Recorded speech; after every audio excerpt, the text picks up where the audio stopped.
far, when I could see the beginning of the end, despite the frame that we fit perfectly into for all those years back then.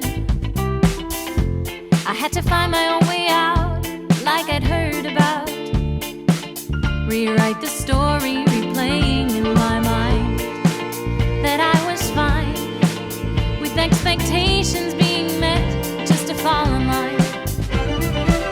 Thank God I'm not 22 anymore, obsessing hours on end. Did you ever get through to that number you were dialing? Turns out I'm surprisingly disco, and I wanna let you know that it's all working out right, and that I'm dancing in the kitchen all night, 'cause I'm down with the boogie. Now that I'm surprisingly disco, I gotta let it show, 'cause the rhythm feels just right. For on the floor and repetition all night, 'cause I'm down with the boogie. Would you even recognize my hungry eyes? And could I ever spot you in a crowd, kicking around? Well, look at you, Helena. Hi.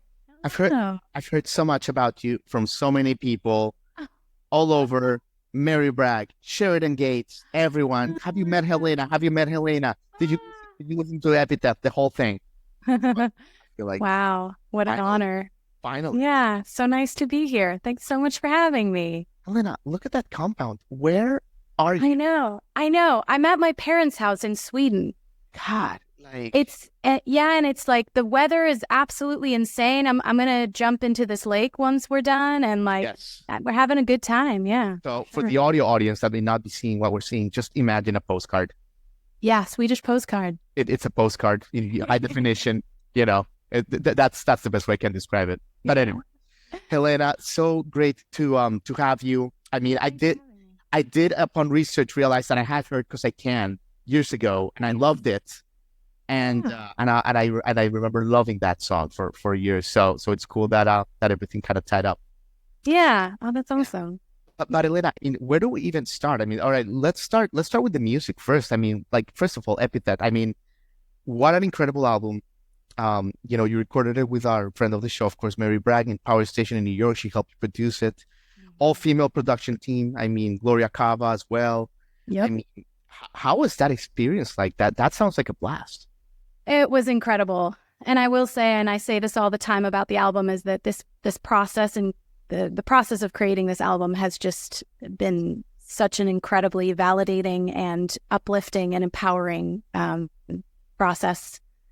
And a lot of it is because of the awesome people involved and the creatives that really put everything they could and into it, and created a really safe space and created a really empowering space. And I really think you can hear that on the record. Yeah. It's such an awesome time. And your growth comes through like so brightly. I mean, you talk about, I mean, the album is all about resilience and life's obstacles and the good and the bad and kind of like overcoming all that, Helena. But, you do it in such a way. I'm wondering, where did that come from? Did it come from your parents? Like that kind of like knowing that life doesn't happen to you, it happens for you, because that shines through. Yeah, I think it comes out of that. I've always known that I wanted to be in music, but when I graduated high school and everything, I was kind of too scared to do it. I was too scared to really take that leap and really, take control and take responsibility for my own life. And so I kind of did a huge career shift at 24. I actually worked in finance and was on my way to become a diplomat. And then I just realized that it was not my life that I was living. And at 23, I got a scholarship to a school in New York and left Europe. And I think that really gave me a sense of deep appreciation for how we get to live our lives and how we get to take control and take responsibility for our actions, and how much even the hardest points of that journey can help you grow so much and help you become a more compassionate, a more understanding human being. So I think it's partially from that. Yeah. That's great. That's great, Helena. But like explain something to me because like you said, music's been part of your life since you were little. You were born in Zurich, right? In Switzerland. Yeah, correct. Swedish parents. Mhm. So music was always part of your life. But then was it almost like why did you go into like, diplomacy and finance? Was it almost like, that is like the safest route kind of thing? Or like how did that happen? Absolutely. Yeah, the finance part was 100% like it was, and Zurich is finance central, so it was kind of the safest bet. And then I think the diplomat route that I was starting was that I wanted to contribute to the world. I wanted to use my own, my own privilege, my own background, my languages to really do something for people. And I didn't really think that I would be able to do that in music. And obviously that changed later on. And now I'm at a point where I'm realizing that I can do all those things. Yeah. So it's, it was huge for me. Okay. And what was the breakthrough, Helena? Like, because you're 24.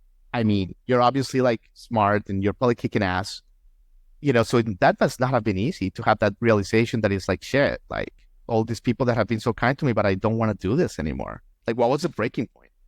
Yeah, I think honestly, the reason, the actual breaking point was that I was this is super random, but I was in an amateur theater production of Cats. Okay, I love that. Which sounds so out there, but I just realized that I was just living for these rehearsals and I was living for the conversations we were having in the production. And I came home and I realized that I wanted to just shut out the world and not be part of it. And that was a huge sign for me that I had to change something. Yeah. Amazing. I mean, kudos to you for kind of being uncomfortable with change. Comfortable with change and all that. That's, you wouldn't be here if you weren't. Yeah. I love it, Helena. So tell me a little bit about your move to Nashville. I mean, that's pretty obviously you're like a world person, but the fact that that you ended up at Dino's at 2 a.m, having burgers, like that's pretty cool. Yeah, absolutely. And I attribute that totally to this album as well. I mean, it really made me think about, because I was living in New York I lived in New York for most of my 20s. And we got to a point, we were there during the pandemic and locked in our apartment and all the gigs got canceled and everything. And then working with this album and actually considering like, what is the future of it and where can it go and what can it be potentially? I just didn't see that future really being in the city and I wanted to try something new. And then I met Mary Bragg and we were working on this record together and she sat me down one day in January of last year, I think, and said, hey, we're moving back to Nashville. And then by the end of the night, we were like, hey, maybe we should try that too. Maybe we should move to Nashville. I love it. Are you loving it in Nashville? Oh, I love it so much. Yeah. It's incredible. The community of it all is, I had not expected that. And it is. Totally. It is really, Totally. It's impressive. Yeah. And fulfilling. If we all got $1 every time someone says the community is the favorite part of Nashville, we'll be able to retire in like a year. But, to your point, I mean, it's absolutely, Helena, definitely. Yeah. Yeah. Man, I mean, but let's deep dive into your music a little bit. I mean, I don't know. Let's talk about Lighthouse, for example, which is such a beautiful song. I mean, my chills had chills when I was listening to that song. It obviously came from your soul. Like it came from the deepest part of your heart. It was for your grandma, right? Yeah. So my grandma passed away last December. What was her name? And her name is Margarita. Like Margarita? Yeah, like Margaret Margarita. Yeah. I went to visit her the summer before, and I wrote this song based on the lighthouse that stands in the little fishing village in southern Sweden where she lived. And I shared this song with her. And 3 months later she passed. So it was the last time I got to see her, and she was the first to get to hear the song, and that makes it really, really meaningful. And it's really, really tied to that fishing village because it's a place that I have come back to every year. And so this lighthouse has become like a little bit of a metric. Like every year I go back, I'm like, wait, am I where I want to be in my life? Like, am I, what has happened that's been good? Has happened that's been bad? Like, what are my goals for the future? So this lighthouse became very symbolic. And yeah, that, and then that it's tied to my grandma is makes it really special. Yeah. It sounds like you have a nice connection to home, the concept of home. A lot of artists, a lot of singer-songwriters, a lot of people in general, they have this love-hate thing with their hometowns and all that stuff. Yeah. But it seems like you're very comfortable with your roots and where you come from, and you kind of deep hug into it. Yeah, I think it's actually interesting because I spent most of my life in Switzerland. I do have a very complicated relationship with Switzerland and with Zurich, where I was born and I grew up. But the thing about getting to have Sweden as like a secondary home is that, and not having to deal all the time with the day-to-day of it and the negativity of it, is that I get to romanticize that part of my background a little bit more than the realness of Switzerland. You know what I mean? Yeah. So I definitely think that a lot of my music is inspired by like Scandinavian music and nature and stuff like that, because I had that little bit of distance to the country. So I'm able to come at it with fresh eyes in many ways. Yeah. I love that. I mean, you're such an energetic and like person full of light that I love it, Helena. I love it already. And it comes through in all your stuff, surprisingly disco. I mean, what a jam, but the video is so cool. And it just, because, we grew up when videos mattered, right? Like VH1, MTV. And I love that, that still matters to you. It seems like it does. Yeah. And the same with the photography and just for your albums and all that. It's you really put a lot of emphasis into that graphic element. And it really kind of complements. I thank you for doing that. Tell me a little bit about your relationship with visuals and all that. Yeah, visuals have historically not been my strong suit. I've always kind of, the graphic design and stuff has never been my thing. I'm more of an audio person. So I used this album as an opportunity to build a visual world, because I was able to, get help from these amazing visual teams, the DP in New York and the Italia Light Rake, who produced 2 of the videos. So I saw it as an opportunity to build a world for others, but also to build the world for myself, if that makes sense. Totally. Yeah.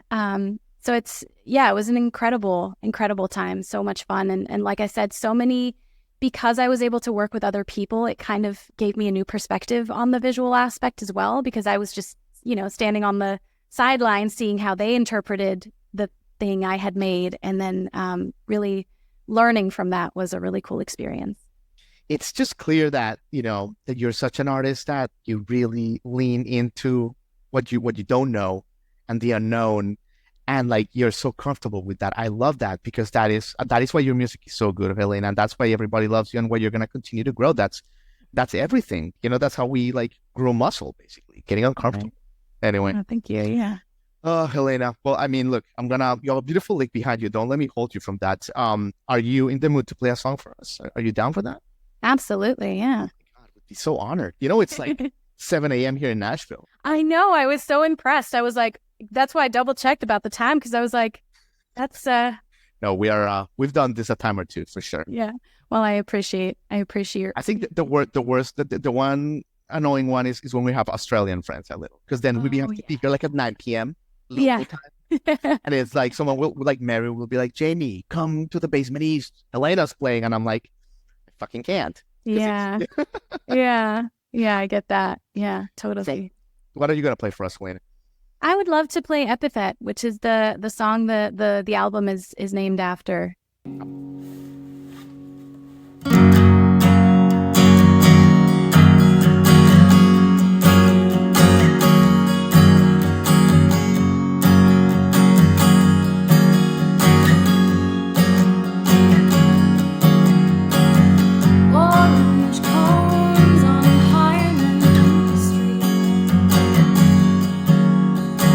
Scaffolding in the summer heat.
Helena, I mean, how are we supposed to like get past this for the rest of the day?